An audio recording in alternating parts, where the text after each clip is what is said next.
TopMedTalk. TopMedTalk is the broadcasting arm of EBPOM, Evidence Based Perioperative Medicine. Last-minute tickets for EBPOM Ireland 2026 are available. Taking place from the 29th of September through to the 1st of October in the beautiful town of Dingle, Ireland, it's your chance to join us for an inspiring gathering of healthcare professionals, researchers and educators dedicated to advancing evidence-based practice through engaging keynote sessions and international collaboration. Check out ebpom.org. That's ebpom.org. Hello, welcome back to TopMedTalk. I'm Andy Cumpstey and I'm here again at the EBPOM, that's the Evidence Based Perioperative Medicine World Congress here in London, the United Kingdom. And it's great to be back here in London on actually a really warm, hot summer's day, which feels very unusual to us. And we've got a really exciting session now where I'm delighted to be joined by three people, experts in their areas, who are going to open a new series for us on breaking trials. So without further ado, I'm going to introduce Professor Joyce Yeung from the University of Warwick, Dr. Jhanji from the Royal Marsden Hospital in London, and Professor Bernhard Riedel from the Peter MacCallum Cancer Centre in Melbourne in Australia. So Joyce, maybe start with yourself. Can you give us a quick bit about your background, where you're working? Sure. I'm Joyce. I'm a professor of anaesthesia and critical care. I work at the University of Warwick. Clinically, I work at University Hospitals, Birmingham NHS Foundation Trust. I guess what I do is I am a clinician. I work mostly in critical care, but half of my job is also in research, which is how I got involved in palliative care trials. I'm very lucky being able to work with great other colleagues who are interested in research as director of Palliative Medicine Clinical Trials Network, which has now formed the new Royal College of Anaesthetists Centre of Research and Improvement. Fantastic. And Sham? So my name's Sham. I'm working at the Royal Marsden. Clinically, I work as a consultant in critical care and anaesthesia. I'm also a reader at the Institute of Cancer Research.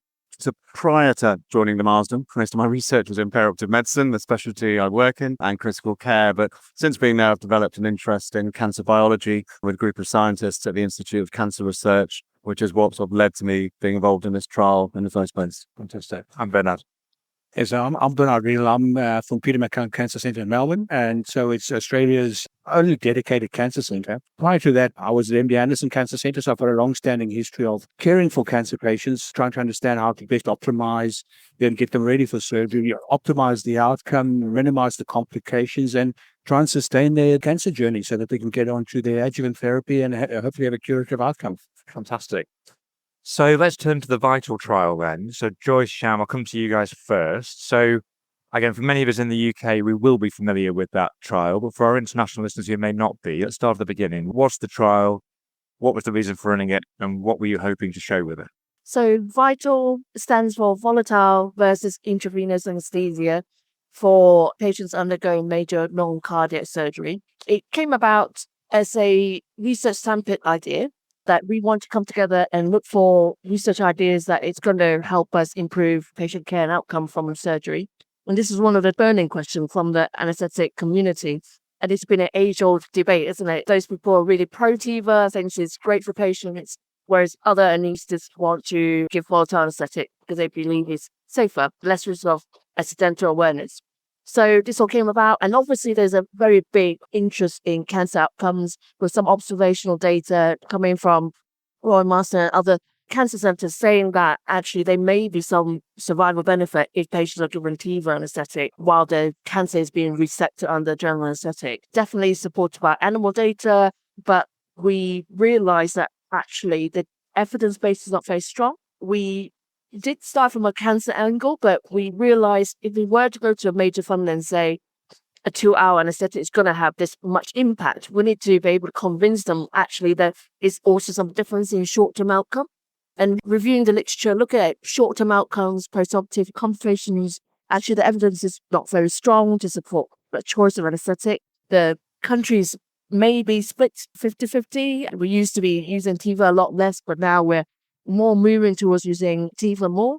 We just felt that actually doing a nice randomised control trial, giving robust evidence will help everyone make the right choice for their patients. And Sham, maybe you could tell us a bit more about the mechanics of how the trial ran, the design, the number of patients, number of centres. Yeah, we applied for funding from the NIHR, from the HTA panel, and the call we went for was specifically for data-enabled trials. So we partnered with PQIP, which is run out of the Royal College of Anaesthetists, with Ramini Munasinger, where people were already collecting data towards PQIP. And when patients consented for PQIP, we could also consent them for vital. We aimed to recruit 2,500 patients, and luckily via the Perioperative Medicine Clinical Trial Network, we had a lot of interest from centres all around the UK. In fact, in the end, we managed to start recruiting from, I think, 48 centres in the UK.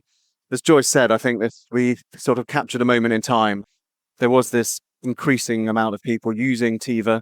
There was definitely arguments in every anaesthetic department about which technique was better. Also, we secured the funding during COVID, and I think coming out of that vacuum of COVID, people were actually keen to do something different. And so I think we were really lucky, actually. I think we just sort of caught onto the back of that and started to recruit patients really well. The trial was designed in a pragmatic fashion, so we were comparing a propofol-based anaesthetic approach versus a volatile-based anaesthetic approach. We didn't specify anything else within the trial, whether patients did or didn't want to run remifentanil infusions, BIS monitoring, whatever they wanted to do. Everything else was pragmatic. We're including patients who are over 50 years of age, having major non-cardiac surgery, and there are very few sort of exclusion criteria. Our primary outcome, which we've developed with our patient partners who are involved in the setup of the trial, was days alive and at home at 30 days after hospital, with multiple secondary outcome measures, including days alive and out of hospital at 90 days, obviously 30-day mortality going out to 6-month mortality. But also we wanted to look at patient experience. So we were looking at scores of how the patient recovered following their general anaesthetic, because again, anecdotally, those patients who used propofol-based anaesthesia felt patients recovered more rapidly after surgery. So we used scores such as the QR15. As a safety outcome measure, as Joyce had mentioned, awareness is sometimes a question when people are using intravenous anaesthesia. So we used thrice questionnaires for patients following surgery with a safety outcome in terms of awareness. Fantastic. So firstly, well done on getting the trial completed, huge amount of work. And secondly, I'm desperate to know, because I've got to confess, I don't know, but what did you find? We looked at days alive out of hospital at 30 days, and essentially we did not find a difference between the two anaesthetic techniques. Interesting. So, we've had this discussion. We thought long and hard, how do we interpret this finding? Interestingly, I think although with any clinical trials, you always want to try to find a difference, there's a research question to answer. In many ways, it was reassuring because we've been doing these two techniques for a long time. And what we're trying to find out is whether one is better than the other. But in actual fact, we didn't find a difference. It means that what we're doing as anaesthetists in the UK, we've all been very good at our techniques.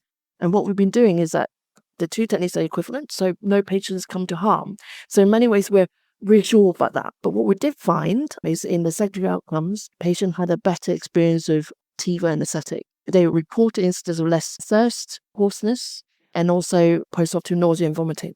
And so, although we didn't find a primary outcome, we didn't find a signal between the two techniques, we were reassured that no patients come to harm, but we are good at our individual techniques. But patient does have a better experience for surgery if they were given TIVA anesthesia. Interesting. I'm going to bring Bernhard in at this point. So, hot off the press, we've heard it first here on TopMedTalk, but what do you think about the trial first and the implications of those findings? First of all, congratulations both to Joyce, Shaman, and the people group, and the UK for actually executing this trial and recruiting. So it's a fabulous feat. I think, as you said, it's absolutely a positive study because in the sense that it's reassuring that the techniques that are available to us as a community, because it is very divided. In a lot of countries don't have access to TIVA or the PK pumps, etc. It's absolutely reassuring that whatever anesthetic choice we have available to us, patients will do well. I think, and we've talked very much about the UK moving towards, this sort of 50-50 split perhaps in volatile and TIVA anesthetics or propofol-based anesthetics.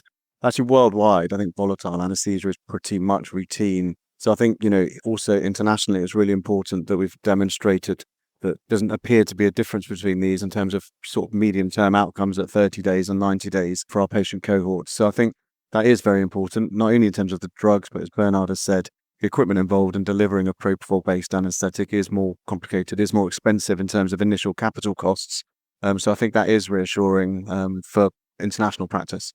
Now, Joyce, you mentioned patient well-being is a lot better in terms of thirst. Is that going to change your practice? Did you find it was really a strong signal? So when you look at quality recovery and patient satisfaction, there's a clear difference in some of the questions that were asked. For example, it was very strong and definitely statistically significant for postoperative nausea and vomiting, hoarseness and thirst. There was a suggestion or a difference in drowsiness, but it didn't reach statistical significance. So looking at the data, I'm quite convinced that patients do have a better experience if they were given TIVA anesthesia. Okay. And if I may, there's, I've always in the back of my mind, because I'm going to use TIVA in the majority of my practice. There were some studies, Harselager out of Denmark, they looked at their registries and suggested there was a high infection rate with TIVA, which in the back of my mind always had me question whether I was using the right approach. Was there any difference in infection rate?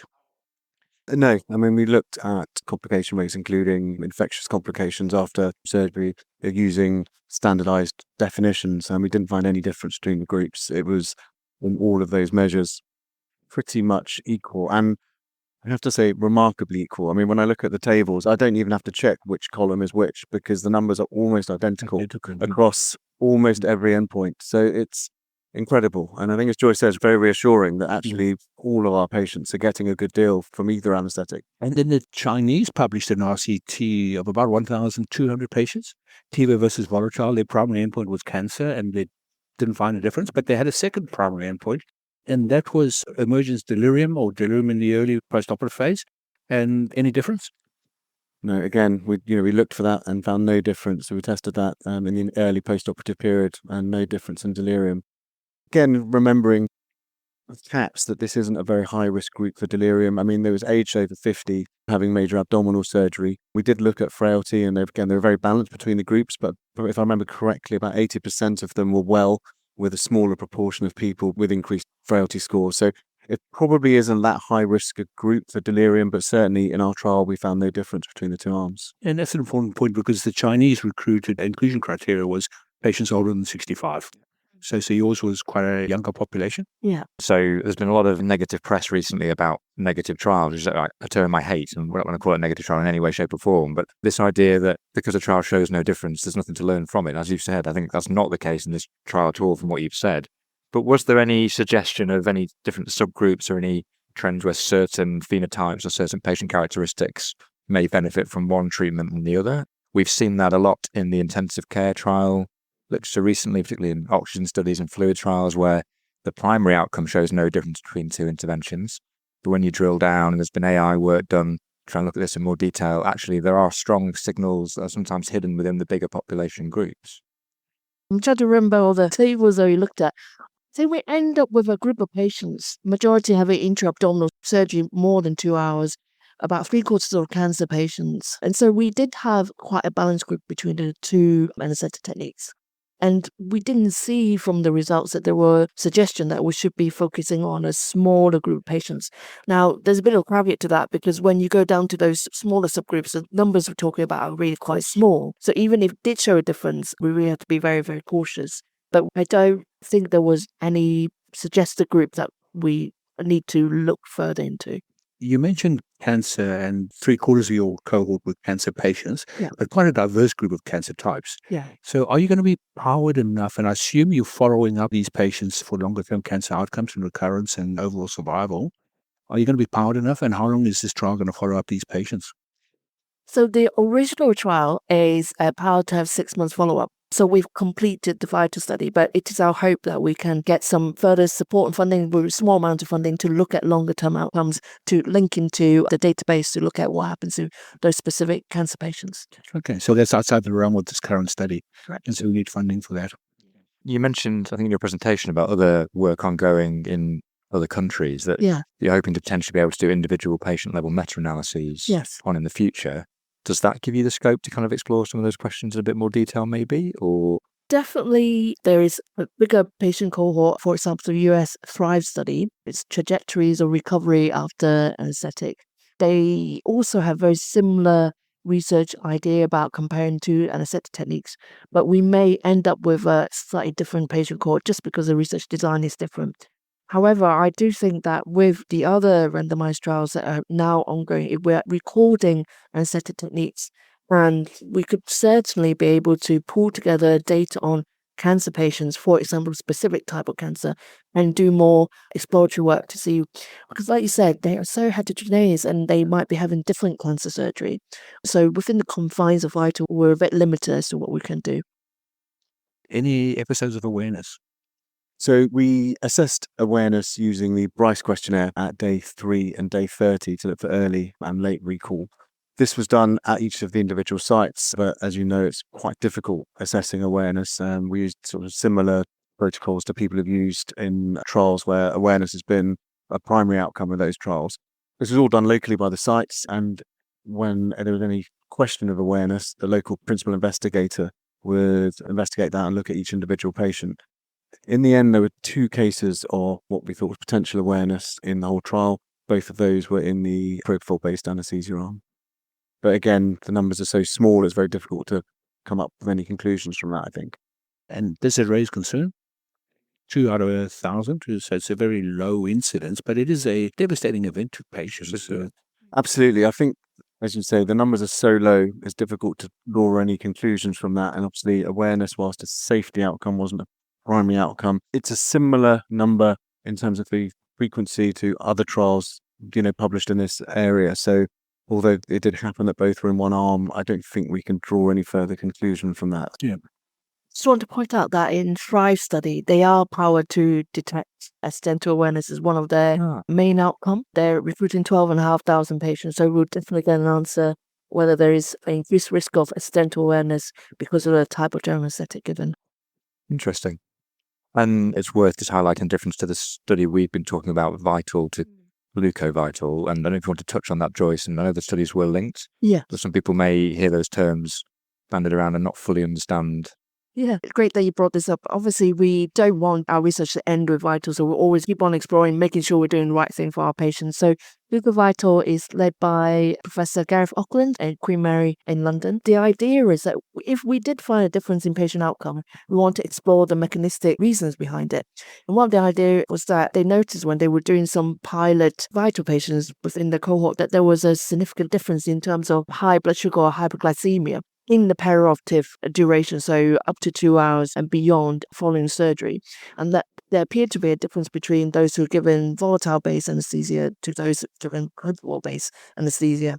And obviously, stress-induced hyperglycemia is linked to poor post-surgical outcomes. There was another team, Glucovital team, and Vital team also joined that. And we got some additional funding from NIHR. They're currently recruiting, I think they're about 85% of the way through to look at perioperative glycemic control. And just to point out, the interesting thing about this is it is probably more likely to be risky in non-diabetic patients with stress-induced hyperglycemia in the perioperative setting. It's very exciting because they're all wearing the non-invasive continuous glucose monitor, and so they can also look at other biomarkers, insulin resistance, and also inflammatory response within that cohort as well. So is the glucose higher in which arm?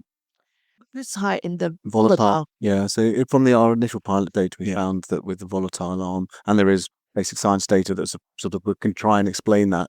Do you think it's adjuncts that are being used with the different anesthetic arms?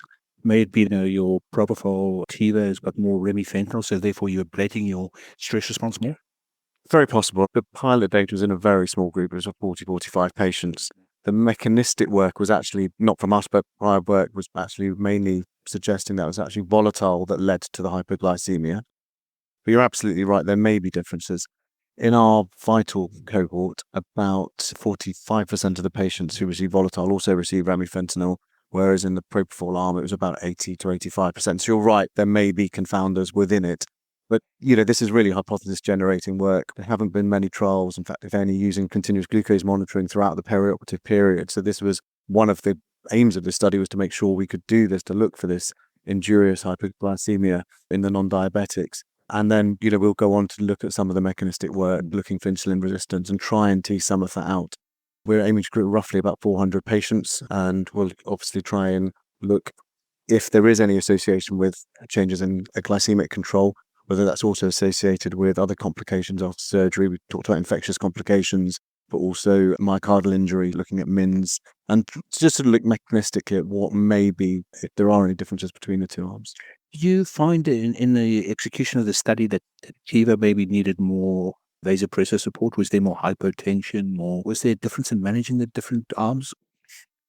So what we found, interestingly, and again reassuringly, the adherence to the group allocation was very good between the two groups. We did record cardiovascular complications if they needed vasopressor support post-surgery, but we didn't record whether they needed vasopressor support during surgery. And there was no difference in the post-operative cardiovascular complications. And then talking about adjuncts, if I may, in the abdominal surgery, which was a significant part of your study, I think 70% you said, is your practice to use a lot of neuraxial techniques, epidurals, spinals? And if you're using neuraxial technique, do you choose volatiles or do you choose TIVA?